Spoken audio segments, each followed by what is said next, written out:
Hola a todos, soy Gani Porras. ¿Cómo estás hoy? Bienvenida a mis vlogs. Ahora voy a recitar un sonito sí de amor de Pablo Neruda.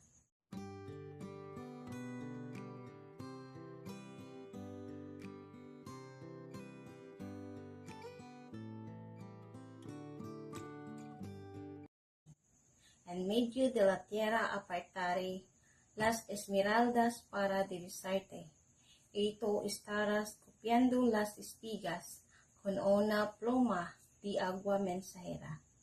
¡Qué mundo! ¡Qué profundo! Virgil, ¡qué nave navegando en la dulzura! Ello tal vez topacio. Ya no habrá división en las campanas.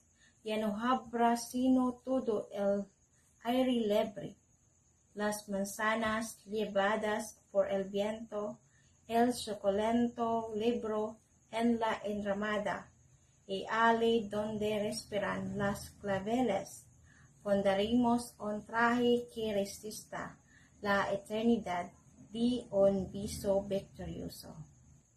Gracias por ver.